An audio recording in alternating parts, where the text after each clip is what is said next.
हाजिरी हमारे सेक्रेटरी कुलदीप सिंह जी गौड़ी, राजी करवानपुर और गुरकार सिंह जी लाडा, और जो आज की प्रेस कॉन्फ्रेंस बुलाई गई है उसका जो विषय है उसके बारे में आपको हमारे साथी केजवी की जो हमारे राष्ट्रीय प्रवक्ता है वो बताएंगे कि आज की प्रेस कॉन्फ्रेंस बुलाने का क्या विषय है। जी सबसे पहले तो सभी पत्रकार साथियों का बहुत बहुत धन्यवाद कि आप चुनाव के मद्देनजर रखते हुए इतने व्यस्त समय निकाल के हमारे बीच में आए।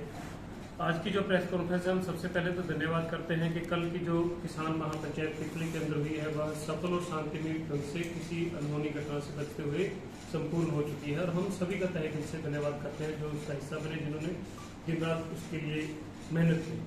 अब क्या है कि किसानों के सवालों का जो सिलसिला है वो बदसूर जारी है। पूरे प्रदेश के अंदर किसान सवाल पूछ रहे हैं, किसान अपने हकों की मांग कर रहे हैं, और जो सरकार ने वादे किए थे, पिछली सरकारों ने जो वादे किए थे उनको याद कराने का काम किसान कर रहे हैं।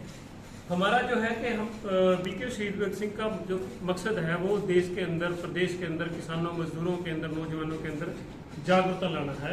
हमारा कोई उपद्रव करना या किसी को गलत भाषा का प्रयोग करना ये हमारा बिल्कुल मकसद नहीं है। हम पूरी तरह से वचनबद्ध है अपने किसानों और मजदूरों की मांग उठाने के लिए। लेकिन अभी जो हमारा फैसले हुए हैं उसके अंदर ये फैसला हुआ है कि हम पक्ष और विपक्ष दोनों से सवाल करेंगे। जितने भी उम्मीदवार होंगे उनसे सवाल किए जाएंगे। हमारी जो डिमांड चार्ट है वो बनकर तैयार हो चुका है, जिसमें हरियाणा के हकों की बात है, किसानों के हकों की बात है, मजदूरों के हकों की बात है और नौजवानों के हकों की बात है। और जो भी ये आज तक जितने भी मतलब के घटनाक्रम होते हैं, कहीं पर भी किसानों द्वारा मतलब के हल्ला गुल्ला या फिर कोई ऐसी अप्रिय घटना नहीं की जाती है कि बीच में अंदर कुछ लोग घुसकर रास्ता रोकते हैं और वो सब कुछ चीजें ऐसे करते हैं।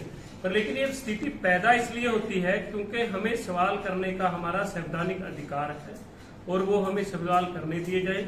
इसके लिए हमने कुछ नियम बनाए हैं, कुछ कायदे बनाए हैं, जिसके बारे में और जो हमारी डिमांड चार्ट है, हमारे गुरमीत सिंह जी हैं जिला प्रधान जी, वो आपको हमारी डिमांड चार्ट के बारे में रोशनी डालेंगे। सभी साथियों को नमस्कार। किसान, मजदूर और हकों के लिए जो डिमांड चार्ट है हमारा, उसके अंदर हरियाणा के अंदर जो भूमि अधिग्रहण 2013 के अंतर्गत बिल था कि किसानों को फ्लैट रेट का 4 गुना दिया जाएगा, वो हमारी डिमांड है 4 गुना दिया जाए। जो 2015 के अंदर बीजेपी सरकार ने बिल पास किया है उसको रद्द किया जाए, और किसानों की फसलों व नस्लों को जो हमारा पशुओं का नुकसान हो रहा है इसके लिए एक पक्का समाधान किया जाए। और जो हमारा गौवंश है, यहाँ हर इंसान कहता है कि ये किसानों द्वारा छोड़े गए हैं। हम सरकार से इन अपने आवारा पशुओं को बेचने का हक सरकार से मांगते हैं, इसको बेचने का हमारा अधिकार दिया जाए। और हरियाणा में जुमला मुश्तरका मालकान, श्यामलात मुश्तरका मालिकाना आदि अनेक प्रकार की जमीनें हैं जिनका कानून बनाकर किसानों को उसका मालकाना हक दिया जाए। और तेलंगाना की तर्ज पर किसानों और मजदूरों की कर्ज माफी की जाए। और हरियाणा में फसल बीमा योजना घोटाले से किसानों को बचाकर किसानों को फसलों और बाढ़, ओलावृष्टि, सूखा, बाढ़ से बचाने के लिए कॉम्प्रोमाइज बीमा पॉलिसी बनाई जाए। फसल बीमा योजना में इसका प्रीमियम खुद सरकार भरे, ना कि किसान। किसान आंदोलन 2 के चलते हरियाणा में पुलिस कर्मचारियों द्वारा निर्दोष किसानों, मजदूरों के ऊपर झूठे मुकदमे दर्ज करके उनको जेलों के अंदर बंद करने का काम किया है। उन आला अधिकारी जो पुलिस के उनकी विभागीय जांच कर उनके ऊपर बढ़ती कानूनी कार्रवाई की जाए। अगर आज आपकी सरकार या विपक्ष की सरकार आएगी सत्ता में तो किसानों को अपनी आवाज उठाने पर, जय शांतिपूर्वक आंदोलन करने पर उक्त क्या रुख रहेगा, आने वाली सरकारों का रवैया रहेगा, यह भी स्पष्ट मौजूदा सरकार और जो भी यहाँ हमारे उम्मीदवार वोट मांगने आते हैं वो अपना रवैया और रुख तय करें। और मजदूरों और भूमिहीन किसानों को सरकार द्वारा ब्याज मुक्त ऋण प्रदान किया जाए ताकि वो अपने परिवार का पालन पोषण कर सकें।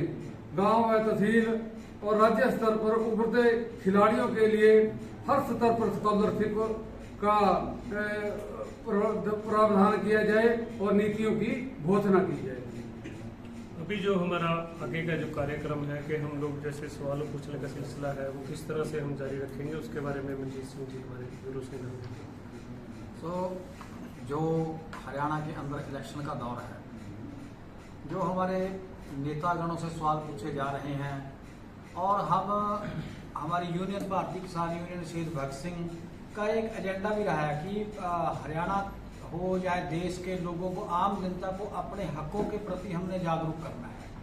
और जो नेतागण हमारे बीच में वोट मांगने आते हैं, चाहे वो लोकसभा के इलेक्शन में आए हों या अब विधानसभा का चुनाव आ रहा है उसमें आ रहे हैं, हम जो भी उम्मीदवार वोट मांगने आता है उनसे ये कहना चाहते हैं, विनम्र विनती करना चाहते हैं, भाई सवाल करना ये हमारा संवैधानिक हक है। हम शांतिपूर्वक ढंग से हर एक उम्मीदवार से सवाल करना चाहते हैं और वो उनका दायित्व बनता है कि हमारे सवालों का जवाब दे, चाहे वो पक्ष वाले हों, विपक्ष वाले हों या किसी भी राजनीतिक पार्टी का वो लीडर हो।